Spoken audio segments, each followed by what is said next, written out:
Saudara, kita patut bersyukur kepada Tuhan mendengar dua puji-pujian yang indah sekali ya, yang menolong kita untuk mengangkat hati kita kepada Tuhan.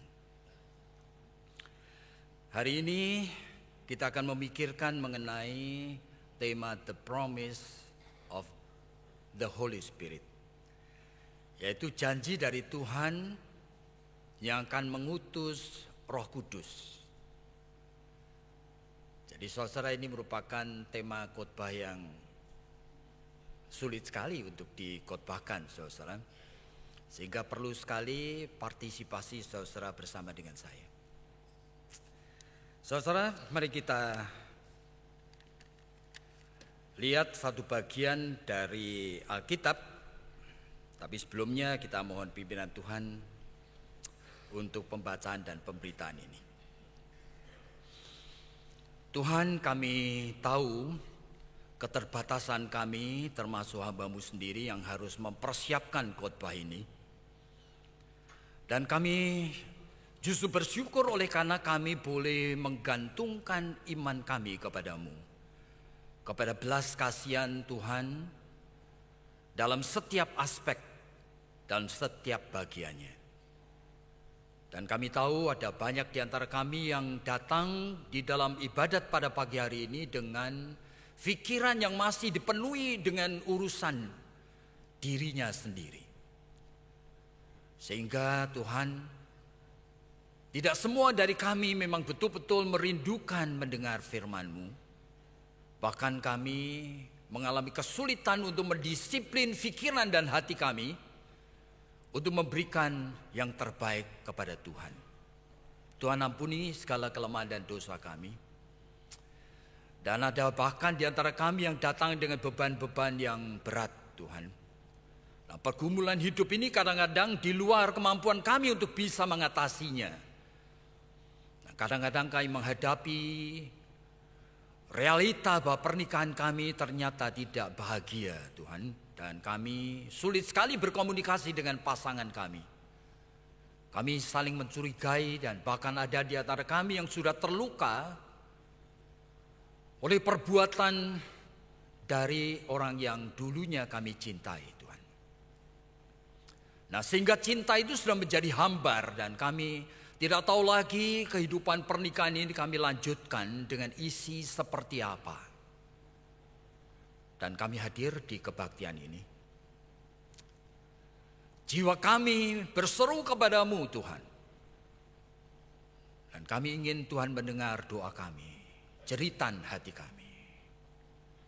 Beri kepada kami, Tuhan, wisdom, kebijaksanaan, supaya kami mengerti bagaimana mensikapi hidup yang kadang-kadang sudah terlalu complicated. Dalam hubungan kami dengan anak-anak kami pun juga banyak yang tidak imun dari kesalahan. Dan kami memandangi dari jauh perjalanan dari anak-anak kami yang makin menjauh dari Engkau, Tuhan. Yang tidak menyukai akan hal-hal rohani. Dan kami sedih. Kami mengakui segala kelemahan kami. Tetapi Tuhan, jangan tinggalkan kami. Kami juga berdoa bagi kami dan orang-orang yang kami kasihi yang terganggu kesehatannya, yang pada saat kami hadir di kebaktian ini pikiran kami tidak pernah lepas dari itu.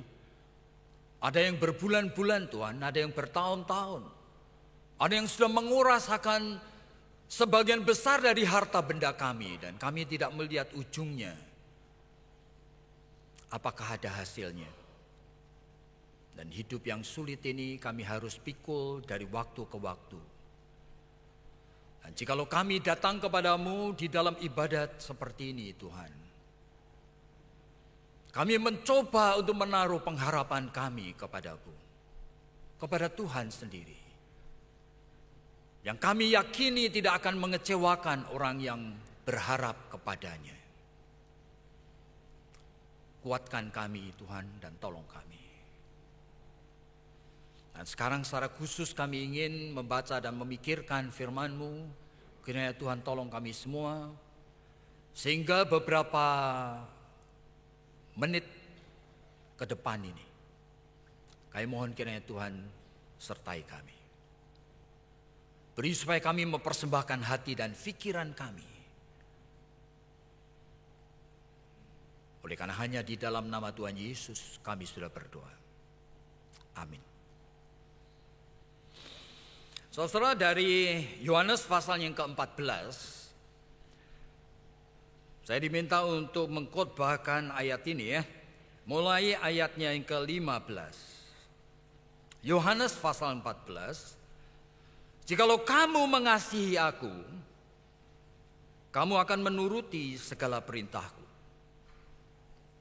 Aku akan minta kepada Bapa, dan Ia akan memberikan kepadamu seorang penolong yang lain, supaya Ia, yaitu penolong tersebut, menyertai kamu selama-lamanya, yaitu Roh kebenaran. Nah, dunia tidak dapat menerima Dia sebab dunia tidak melihat Dia dan tidak mengenal Dia, tetapi kamu mengenal Dia, sebab Ia menyertai kamu dan akan diam di dalam kamu. Aku tidak akan meninggalkan kamu sebagai yatim piatu. Aku datang kembali kepadamu. Nah, sekarang kita loncat ke yang lain. Ayatnya yang ke-25. Semuanya itu kukatakan kepadamu selagi aku berada bersama-sama dengan kamu. Tetapi penghibur, yaitu Roh Kudus, yang akan diutus oleh Bapa dalam namaku, nah Dialah yang akan mengajarkan segala sesuatu kepadamu dan akan mengingatkan kamu semua yang telah kukatakan kepadamu. Damai sejahtera kutinggalkan bagimu. Jadi saudara, ini kata-kata Tuhan Yesus yang indah sekali ya. Tapi saudara, pada saat kita berpikir mengenai Roh Kudus, ini seringkali kita sebut-sebut begitu. Padahal sulit sekali kita memahaminya. Oleh karena ini berbicara mengenai core belief. Jadi inti iman orang percaya. Nah, pada saat bicara mengenai inti iman orang percaya, saudara mesti tahu, saudara punya perasaan dan pikiran tidak pernah bisa mengerti. Bahkan saudara tidak membutuhkan. Nah, ini cilakanya. Sebagai manusia saudara tidak butuh itu. Saudara tidak peduli mengenai hal-hal itu. Makanya Paulus mengatakan dalam 1 Korintus pasal 2 ayat yang ke-9, segala sesuatu yang Allah sediakan bagi orang yang percaya, nah ini, sebenarnya tidak pernah ada dalam pikiran manusia. Tidak pernah muncul dari dalam hati manusia. Tapi itulah yang disediakan bagi orang yang percaya. Jadi saudara, ada gap yang besar sekali. Apa yang Tuhan sediakan, kebenaran-kebenaran ilahi, bukan hanya dunia tidak tahu, orang Kristen pun tidak tahu, dan orang Kristen tidak butuh itu, cilakanya. Saudara mesti hati-hati dengan sungguh ini. Oleh karena iman Kristen itu betul-betul anugerah. Jadi tidak butuh, saudara akan ditolong menjadi butuh. Yang tidak peduli, saudara akan ditolong untuk menjadi peduli. Nah, penolongnya ini adalah Roh Kudus. Nah, inilah. Jadi saudara perhatikan di sana, ya. Jadi kalau berbicara mengenai Roh Kudus ini, saudara kita, kalau saudara menjadi orang Kristen sudah beberapa tahun, mungkin pernah mengikuti katekisasi, mungkin pemahaman Alkitab. Saudara mengerti bahwa Allah itu satu, tunggal. Ya. Tetapi Allah yang tunggal ini tidak seperti yang dikenal oleh agama lain. Allah yang satu ini dan tidak ada Allah yang lain ini ternyata adalah dengan 3 pribadi. Nah, sehingga kalau istilah dari teologi itu, Allah itu punya esensi atau usia namanya. Satu, Allah itu roh. Bapa itu roh. Anak itu roh. Roh Kudus itu roh. Nah, jadi saudara jangan confuse. Jangan bingung. Satu usia, satu esensi, tapi tiga hipostasi. Tiga pribadi, saudara. Sehingga kalau disebutkan Allah roh, saudara tidak bisa mengatakan roh Allah itu Roh Kudus. Aneh ya. Jadi saudara jangan salah mengerti. Dalam Kisah Rasul-Rasul pasal 16, ketika dalam perjalanan mengabarkan Injil, Paulus mampu pergi ke Bitinia, disebutkan Roh Kudus mencegah dia. Lalu setelah itu mau ke Asia, Roh Kudus mencegah dia. Lalu ke Bitinia disebutkan Roh Yesus mencegah dia. Nah, sekarang menjadi suatu masalah ini. Masa ada dua roh? Nah, saya percaya sekali, sebetulnya kalau kita melihat seluruh Alkitab, ada masa Tuhan Yesus, yaitu roh daripada Logos ini. Ya. Itu hadir menjadi manusia Yesus Kristus.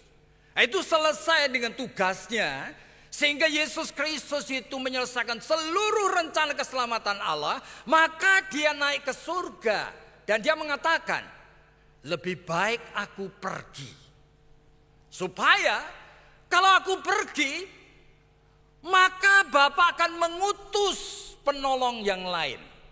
Yang diutus itu adalah yang lain, bukan pribadi yang aku ini, tapi yang lain, yang disebutkan Roh Kudus. Nah, sehingga kalau kita membaca bahwa ada masa Yesus sudah naik ke surga, meskipun dari mulut Yesus mengatakan aku akan menyertai kamu sampai kesudahan alam, sebetulnya menyertai itu Roh Kudus. Jadi kata dari Kisah Rasul 16 itu keliru.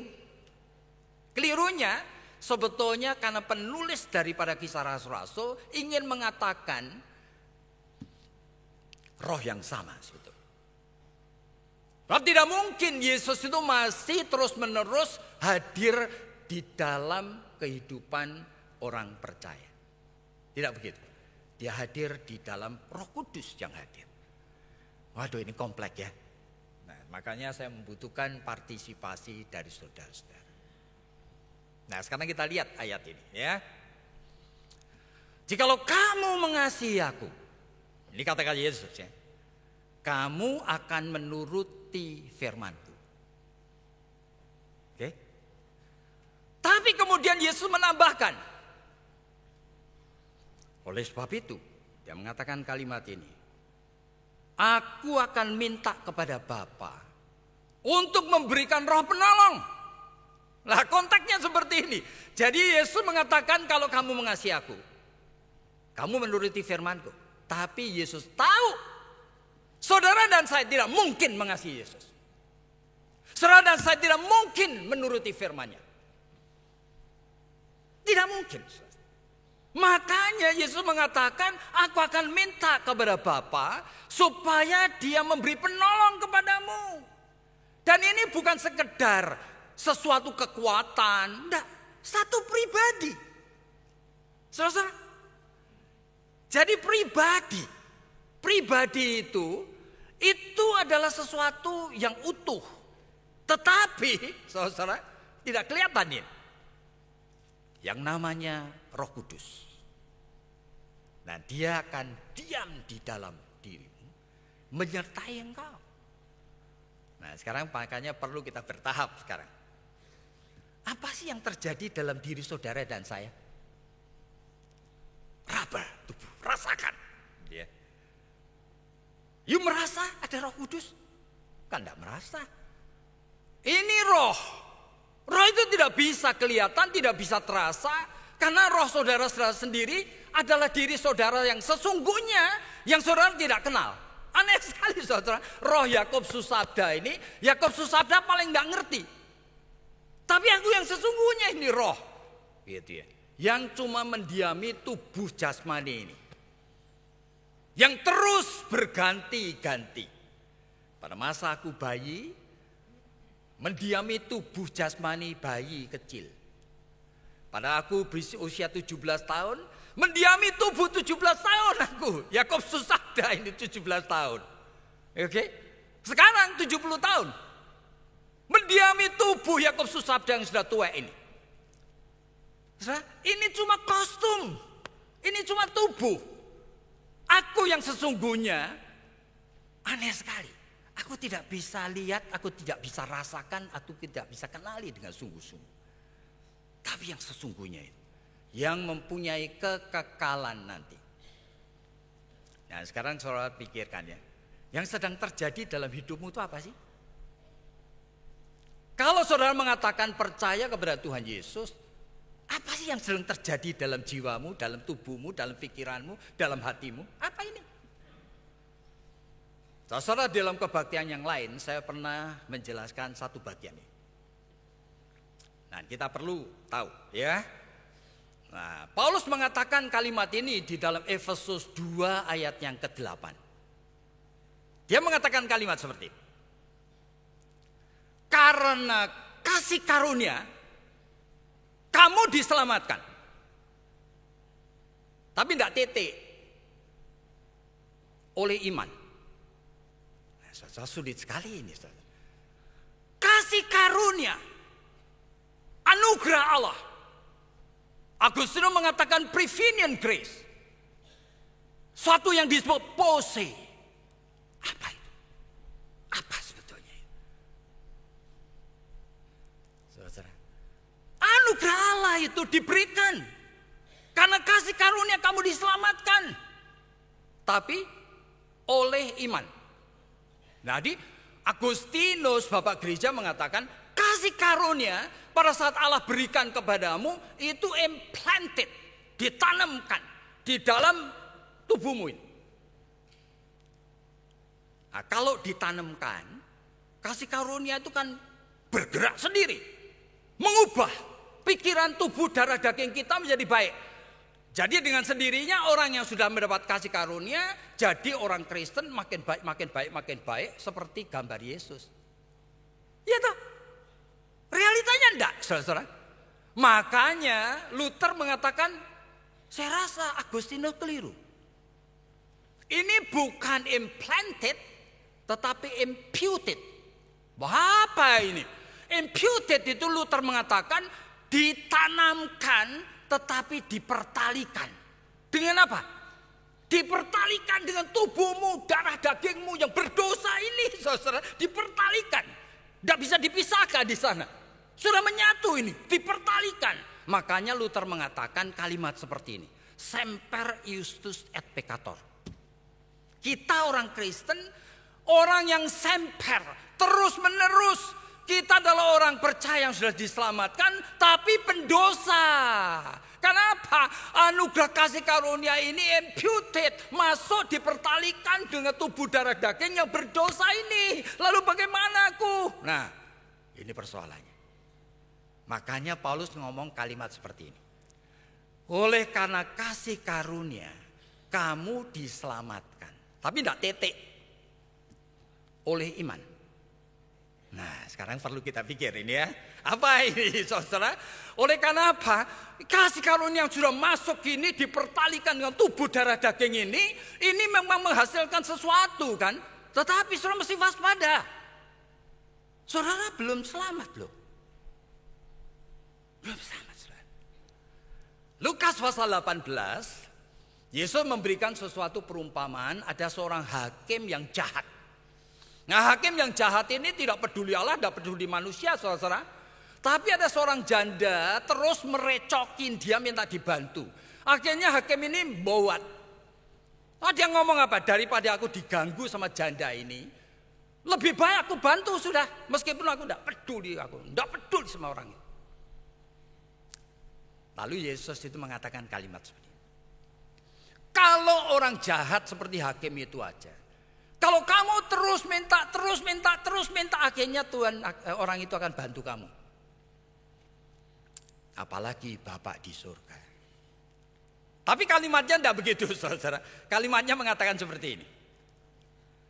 Masakan Bapa di surga tidak menolong orang-orang pilihannya yang sudah mendapatkan kasih karunia itu. Ya toh? Tapi kata-kata Tuhan Yesus tidak tetek di sana, saudara. Masih lanjutannya. Lanjutannya yang penting. Tetapi pada saat anak Allah nanti datang kelak, apakah anak Allah akan menemukan iman di bumi? Nah, ini dah persoalannya. Sudah mengatakan diselamatkan, terima Kristus, jadi orang Kristen, jadi majelis, jadi pendeta, belum tentu sudah diselamatkan. Jikalau kasih karunia yang sudah nempel menjadi satu dengan tubuh darah daging tidak menghasilkan iman. Nah, itulah kata-katanya. Efesus pasal 2 ayat 8. Kamu diselamatkan memang oleh kasih karunia,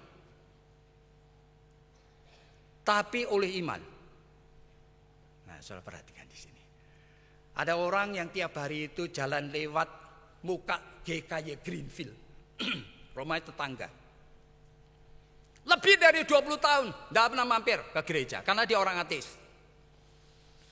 Tapi aneh sekali. Suatu hari lagi dia lewat mau ke pasar, kebetulan ketemu anggota gereja yang lagi keluar dari kebaktian. Kenal kebetulan, lalu tanya, Ci mau kemana? Ke pasar. Yuk minggu depan ke gereja yuk. Aneh sekali. Kasih karunia itu mulai bergerak, saudara. 20 tahun tidak pernah mikir jadi Kristen. Mau dia. Oke, nanti minggu depan aku datang lah. Ya wes saya ampirin nanti kamu. Datang dia. Oke. Lalu aneh sekali, dia duduk di gereja. Dia orang ateis, tidak pernah ngerti nih. Dia senang. Dia mendengar puji-pujian itu, dia bersuka cita.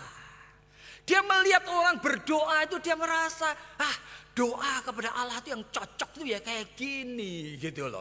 Nah, sehingga ngapain? Karena senang, minggu depan dia datang lagi. Minggu berikutnya datang lagi. 1 bulan depan datang lagi. Kasih karunia itu mulai mengambil alih, mengambil bagian dari kepala, dari pikiran, dari perasaan. Sehingga dia ngapain? Dia rutin lalu merasa bahwa saya itu bisa menyatu dengan budaya Kristen. Sehingga saya itu merasa kalau beragama ya kayak gini. Nah, tapi bukan cuma itu. Setelah dia datang gereja sebulan, 2 bulan, dia mulai gelisah. Kasih karunia itu membuat dia gelisah.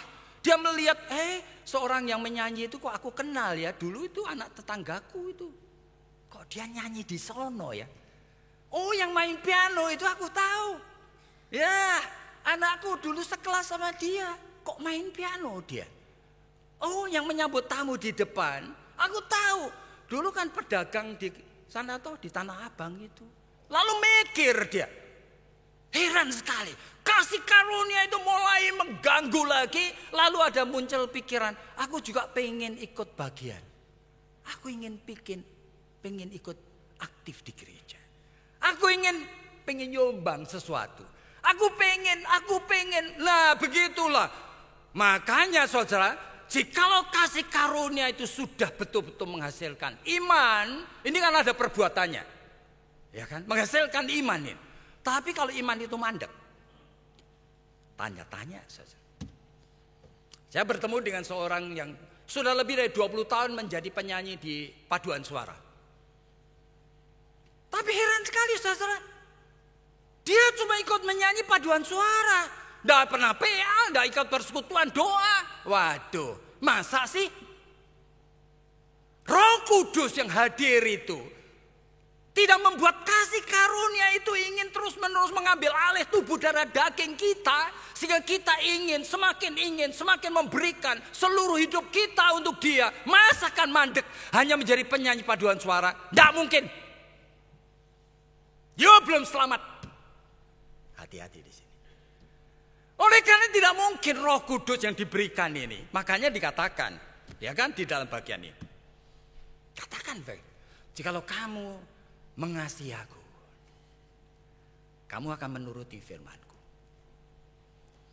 Lalu aku akan minta kepada Bapa untuk memberikan Roh Kudus kepadamu. Roh yang menolong kamu. Ya, supaya bisa mengenal firman, menuruti firman. firman. Masakan hanya menjadi aktivis di gereja? Menjadi majelis gereja yang hanya rapat-rapat? That's impossible. Tidak mungkin. Kalau itu Roh Kudus. Nah, kalau saudara cuma mandek, itu cuma agama, saudara.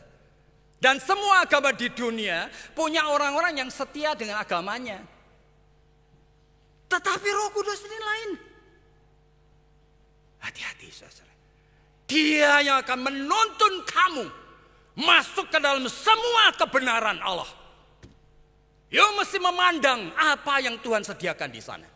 Yang pikiran manusia, hati manusia kepingin aja tidak. Roh Kudus akan membuat you kepingin. Jikalau betul ada di dalam hidupmu. Nah, ini persoalannya. Jadi Roh Kudus ini fungsinya disebutkan menjadi penolong.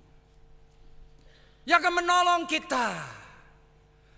Sehingga orang yang sudah mendapatkan kasih karunia, saudara mesti ingat, kalau dalam perjanjian lama, istilah kasih karunia itu diberikan dalam bentuk covenant. Ya, covenant of grace. Nah, seperti anak-anak tadi. Dari covenant di dalam Kejadian pasal 17 ayat yang ke-7, Allah berjanji kepada Abraham, ya kan? Aku akan menjadi Allah bagimu, bagi anakmu, bagi cucumu. Itu namanya covenant. Allah berjanji memberikan kasih karunia. Oleh karena apa? Memberikan pose. All possibility. Itu namanya. Semua kemungkinan. Memberikan privilege. Hak istimewa. Sehingga anak-anak yang menyanyi di depan tadi. Anak covenant. Artinya apa? Belum tentu mereka diselamatkan. Tapi mereka sudah mendapatkan privilege. Sehingga dari kecil mereka melihat papa mamanya hari Minggu ke gereja. Dari kecil mereka mendengar papa mamanya kalau doa itu dalam nama Tuhan Yesus. Dari kecil mereka dibawa ke sekolah minggu. Dari kecil mereka mendengar papa mamanya itu melihat papa mamanya baca Alkitab. It is privilege. Sehingga mereka itu mendapatkan covenant dari Tuhan.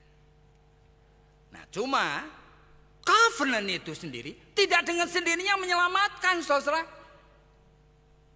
Harus kasih karunia itu menghasilkan iman. Iman. Dan untuk menghasilkan iman, yang bisa menolong cuma satu pribadi. Roh Kudus. Nah, saudara hati-hati. Saudara mau? Menerima iman anugerah ini. Yang akan menuntun kamu di dalam perjalanan imanmu. Makin lama makin mengenal Allah yang hidup ini. Nah, sebagian besar orang Kristen macet, mandek, saudara. Saudara mesti hati-hati semua. Oleh karena begitu kita memikirkan esensi iman seperti ini tidak bisa begitu, saudara. You harus mengizinkan Roh Kudus menuntun kamu. Oleh karena Dia menyediakan segala sesuatu. Dan Roh Kudus itu tahu. Di dalam Matius pasal 26 Tuhan Yesus pernah mengatakan, roh orang yang sudah menerima kasih karunia ini sudah nurut. Tapi tubuhmu tidak nurut. Pikiranmu tidak nurut. Perasaanmu tidak nurut. Itu dalam Matius pasal 26. Sehingga perlu Roh Kudus, saudara. Karena roh saudara yang sudah mendapat kasih karunia itu sebenarnya sudah nurut. Tapi perasaanmu tidak nurut. Nah, saudara. Jika saudara perlu hati-hati. Hidup hadir di dunia. Ini adalah hadir di dalam peperangan rohani yang tidak ada habisnya, saudara. Kita berperang melawan apa? Tubuh darah daging yang berdosa ini. Yang Paulus mengatakan, aku manusia celaka ini. Pikiranku aku ngerti, aku ingin melayani Tuhan, aku ingin nurut Tuhan. Tetapi ini tubuh darah daging ini terus mau menyeret aku ke dalam perhambaan dosa. Aku manusia celaka ini. Dalam Roma pasal 7 Paulus sendiri ngomong seperti itu. Dan anehnya, pada saat saudara sudah mendapatkan anugerah tadi, saudara tidak langsung dibawa Tuhan masuk surga. Enggak. Saudara perlu tetap hidup di dunia. Padahal tubuh, darah, dan daging saudara ini jahat seperti ini. Plus, saudara ditempatkan di tengah dunia yang berdosa, yang jahat. Yang dalam Yohanes pasal 17, yang memusuhi kebenaran. Dunia yang berdosa, di bawah kuasa iblis. Yang terus akan menjatuhkan kamu. Dan Yesus dalam doanya dalam Yohanes 17 mengatakan, Bapa, jangan ambil anak-anakku dari dunia. Kenapa? Saudara dan saya harus mendemonstrasikan kemenangan salib Kristus atas dosa. Nah ini. Sehingga saudara tetap dicemplungkan di dalam dunia yang seperti ini, saudara. Yang penuh bahaya. Di bawah kuasa iblis. Yang akan melalap saudara. Setiap saat. Petrus di dalam 1 Petrus pasal yang kelima itu sampai mengatakan, dia seperti singa yang setiap saat akan melalap kamu. Setiap saat. Dan saudara berada di tempat seperti ini. Ya kalau kita mau perhatikan dengan sungguh-sungguh. Alkitab itu berisi apa? Catatan anak-anak Tuhan jatuh bangun di dalam dosa. Terus. Hati-hati. Dan itu dicatat dalam Alkitab saudara-saudara supaya tahu. Iblis itu selalu menunggu dan tahu kelemahanmu apa. Saya bertemu dengan seorang konglomerat. Konglomerat itu ngomong apa? Pak Yakub, saya itu ya 1 minggu aja lebih dari 10 kesempatan untuk bisa dapat proyek yang baru. Kalau tidak aku ambil, diambil orang lain. Saya mengatakan you mesti hati-hati dengan sungguh. Tidak setiap opportunity is opportunity from God. Hati-hati. Setan itu tahu kelemahanmu di mana. Kamu terlalu cinta akan kuasa. Kamu terlalu cinta akan duit.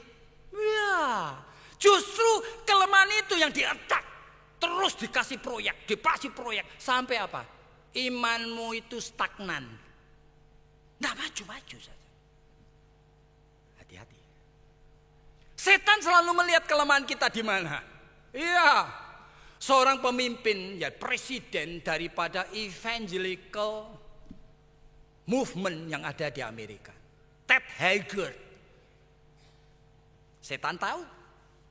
Meskipun dia ikut menandatangani anti gay marriage, pernikahan orang-orang homo. Tapi dia sendiri ada selera homo. Malam-malam itu kadang-kadang dia buka situs porno homo. Setan tahu. Ya kan? Justru dia attack bagian itu. Kolaps ya. Seorang pendeta besar yang luar biasa pengetahuannya akan Alkitab. Seringkali diundang di White House untuk memimpin kebaktian di sana. Ketahuan lebih dari 5 tahun menyimpan seorang pemuda homo menjadi kekasihnya. Hancur hidupnya. Jadi kita ditempatkan di dunia seperti itu. Seperti ini. Dan saudara tahu apa yang terjadi dengan anak-anak Tuhan. Makanya perlu Roh Kudus. Dan saudara perlu pegangan sama dia. Oleh karena apa? Setiap saat saudara dan saya pasti jatuh. Udah. Setan tahu sekali. Jadi kamu itu dan saya hidup di dunia. Dan ada di dalam peperangan rohani yang dahsyat sekali. Sekarang mau ngapain kita? Ya kita seharusnya berseru-seru kepada Tuhan. Dan kita sadar siapa diri kita ini. Gitu. Kelemahan kita itu ada di mana? Jikalau kelemahan saudara dalam soal seks, kelemahan saudara dalam soal uang, kelemahan saudara dalam soal kesombongan, kelemahan saudara dalam soal kebencian, kelemahan saudara dalam soal apa? Tidak peduli, tidak bertanggung jawab. Saudara mesti mengerti. Tanpa Roh Kudus, you and me pasti kolaps. Nah, sehingga Tuhan Yesus mengatakan, aku minta kepada Bapa supaya dia memberikan roh yang kudus. Nah ini. Jadi saudara apa yang ada di dalam Alkitab sih? Alkitab mencatat bagaimana anak-anak Tuhan setelah tahu kelemahannya itu bergumul, saudara.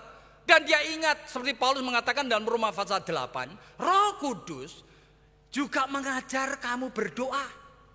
Ya. Ini Roh Kudus menolong kamu berinteraksi dengan Bapa di surga.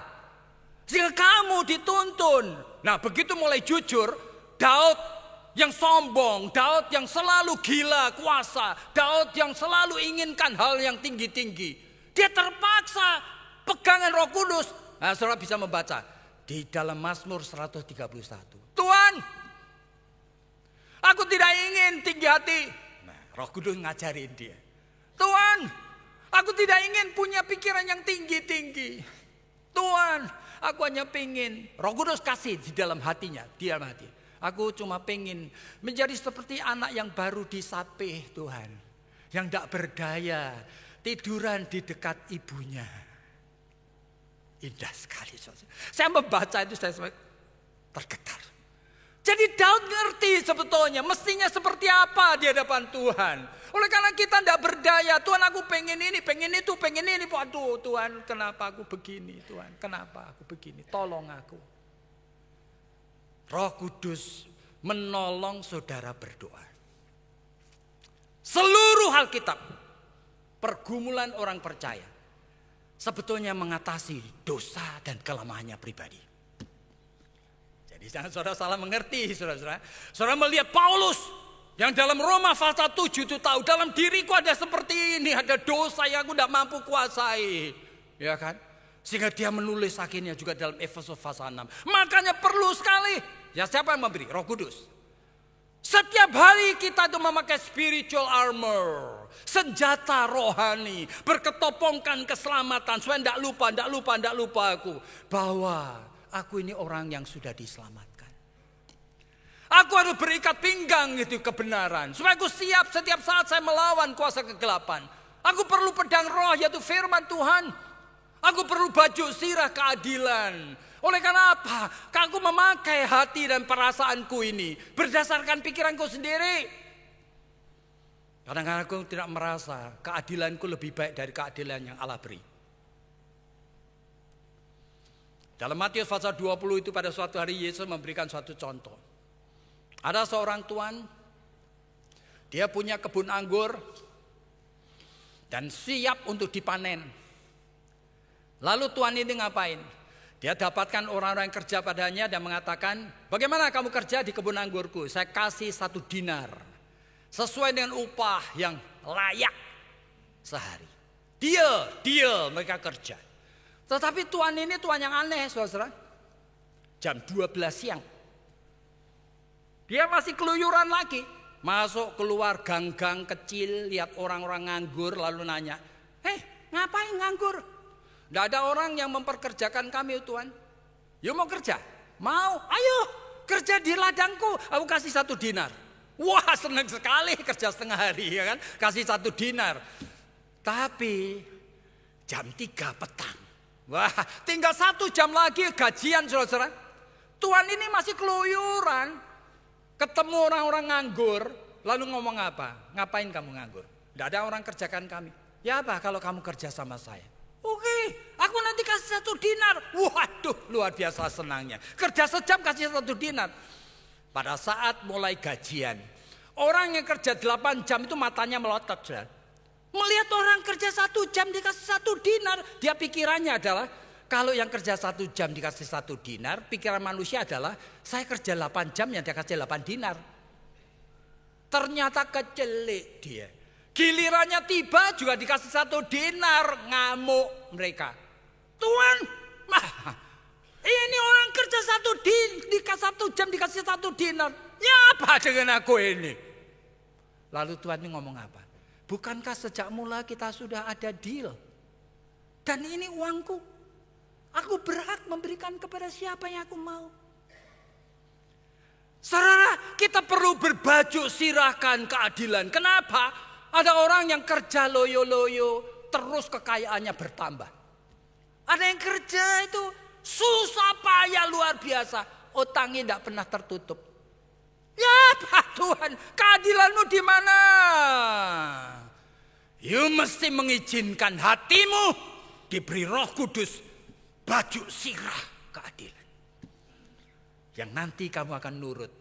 Oleh karena kamu tidak punya prejudis. Tidak punya prasangka terhadap Allah yang hidup. Apa saja yang Allah sediakan, itu yang terbaik.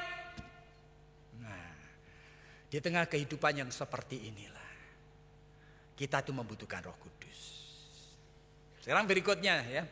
Roh Kudus itu disebutkan juga sebagai Roh Penolong.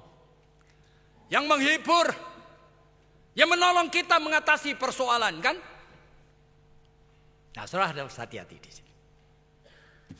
Saudara, oleh karena Roh Kudus itu kalau dalam bahasa aslinya ditulis dalam kata Yunani parakletos. Parakletos itu artinya roh yang apa? Menyertai, yang walk along with you. Ya, saudara jalan ke sana, roh ini menyertai. Roh Kudus si parakletos tidak pernah mengambil alih tanggung jawabmu. Aneh, dia tidak mengambil tanggung jawabmu. Dia tidak menyelesaikan persoalanmu. Enggak, saudara. Dia menolong kamu supaya punya wisdom menyelesaikan persoalanmu. Jadi yang perlu diubah siapa? Bukan persoalan yang akan diubah. Saudara hati-hati di sini. Saya kenal dengan seorang dokter. Waduh, dokter ini aktif sekali di gereja, saudara. Pada suatu hari baru oleh karena dia terlalu banyak sibuk, dia spesialis. Anaknya yang terbesar itu terjerat narkoba, saudara. Sudah direhabilitasi 2 kali, sekarang ini terjerat lagi. Hands up dia. Dia ngomong sama saya, Pak Yakob, saya sudah doa, saya sudah puasa, kenapa anak saya tidak sembuh? Saya mengatakan, you ngerti tidak cara kerja dari Tuhan seperti apa? Tuhan itu kalau kamu mintai, dia tidak mengubah anakmu. Dia mengubah engkau. You mau diubah enggak? Dijadikan ayah yang mampu menghadapi anak dengan cinta kasih Allah di surga. You mau enggak? Dalam 1 Petrus pasal yang ketiga itu, mempunyai seorang suami yang tidak baik. Yang tidak takut Allah, tidak takut manusia, tidak takut firman. Barangkali berkanjang dalam dosa. Petrus mengingatkan ibu-ibu yang seperti itu. Kamu eling. Jangan coba atasi dengan pikiranmu dewek. Dengan kamu pikir. Sehingga saya itu karena kurang cantik ya pergi ke salon. Rambutmu ditata dengan bagus. Mukamu dirawat dengan bagus. Nanti suamimu kan seneng. Ya memang boleh aja saudara merawat muka. Tapi eling. Gitu ya. Yang diubah itu kamu dulu. Sehingga ngapain? Kamu biarkan dirimu itu membuka diri untuk buah roh yang aku akan kasihkan sama kamu. Kamu menjadi wanita yang lemah lembut, wanita yang lemah lembut, wanita yang penuh dengan hati yang tentram. Ada seorang pendeta cerita sama saya. Pada suatu hari ada seorang wanita, kira-kira 6 tahun yang lalu, pernikahannya aku yang berkati. Sekarang dia ketemu saya ngomong apa? Pak, aku mau divorce. Aku tidak kuat. Suamiku itu tukang marah. Kalau ngomong sinis, dia diajak bicara tidak bisa. Dia tidak bertanggung jawab. Pokoknya aku sudah. Dan aku benci sekali. Oleh karena dia tuh mengatakan dia cinta pada orang tertentu. Lebih dari saya. Jadi aku ingin cerai. Dan aku akan membalas dendam sama dia. Loh, tujuanmu ketemu saya apa? Pendeta itu. Ya saya minta izin, saya pengen cerai. Oh gitu, pendeta itu ngomong. Bagaimana kalau you minta sesuatu dari saya juga minta sesuatu dari kamu. Kamu janji sama saya. Sebelum kamu cerai, 1 minggu, kamu cintai suamimu. Kamu layani dia. Kamu sabar sama dia. Nah, nanti pada saat dia cinta sekali sama kamu, baru kamu cerai itu. Bom jatuhkan, mati dia. Ya toh? Mau deal seminggu? Seminggu tak. Kamu cintai dia, layani dia. Betul. Oke. Seminggu dia cintai dia, layani dia. Kemudian kok tidak datang-datang wanita ini. 1 bulan ketemu di gereja, senyum-senyum dia. Lalu saya pendeta tanya, bagaimana? Bomnya sudah dijatuhkan belum? Pak, kami seperti honeymoon lagi. Yang mengubah itu siapa, saudara? Begitu you mau menurut akan Roh Kudus, Roh Kudus mengubah kamu. Suamimu yang keras kepala, suamimu yang suka nyeleweng, suamimu yang jahat itu, yang punya kuasa mengubahkan hanya Roh Kudus. Masa you tidak mau? Saudara dan saya mau pakai cara kita sendiri. Saudara terus menuntut Tuhan, cuma terus mengatakan Tuhan gimana, tolong saya. Pada Roh Kudus itu Parakletos. Dia roh yang menolong, menyertai kamu. Dia mau mengulurkan tangan. Kalau kamu mau menyambut dia. Dan dia akan hadir. Menolong kamu.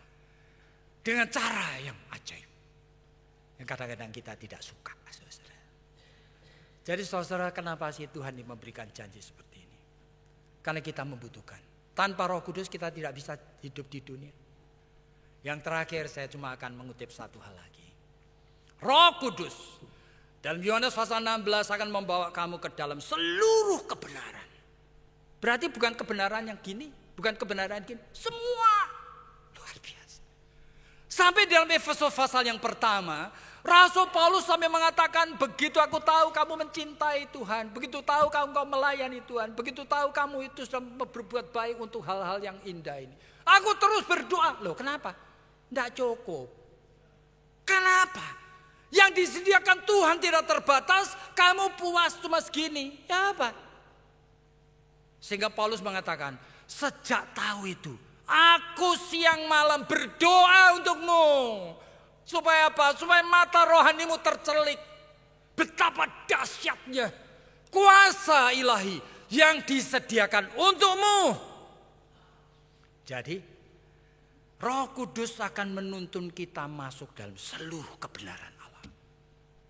Masa you tidak mau? Saudara, Rasul Paulus itu di dalam Kisah Rasul-Rasul pasal 15. Itu ikut kelompok dari rasul-rasul mengatasi masalah orang-orang non-Yahudi jadi Kristen itu perlu disunat apa enggak? Ternyata Tuhan memberikan penyingkapan.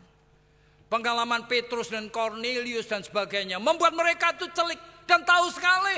Tidak perlu ada sunat-sunatan lagi sudah. Tidak ada beda Yahudi maupun non-Yahudi. Haleluya. Putusan semua.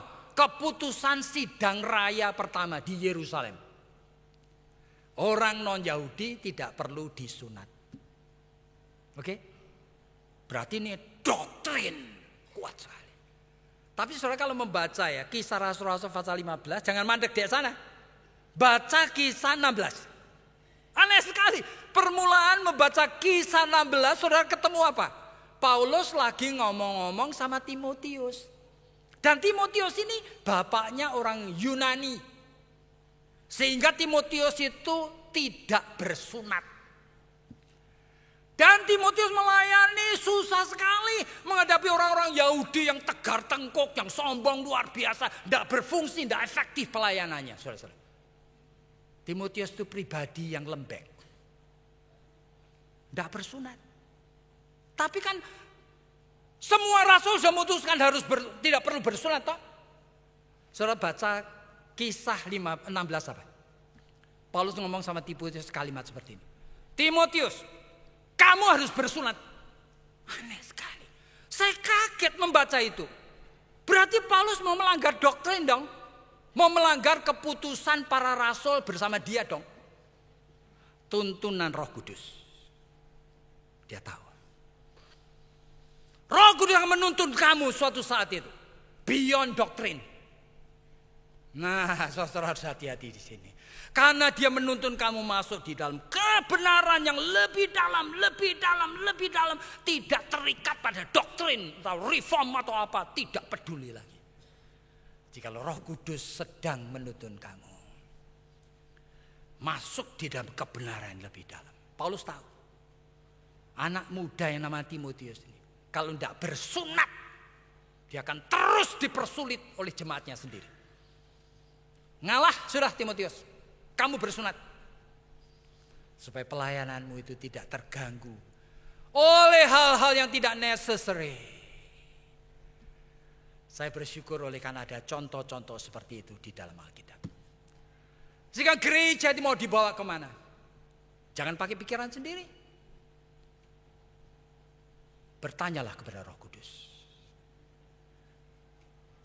Pegang Roh Kudus. Dia akan menuntun mau kemana gereja ini. Dan Tuhan sudah menyediakan berkat dan bijaksana yang sekarang ini kita belum tahu. Dan kita bersyukur oleh karena Tuhan tidak mengizinkan kita sendiri. Dikatakan bahwa aku tidak membiarkan kamu piatu. Roh Kudus akan menyertai kamu sampai kesudahan zaman. Kita orang beruntung dan kita naikkan syukur kepada Tuhan. Mari kita tunduk kepala dan kita doa.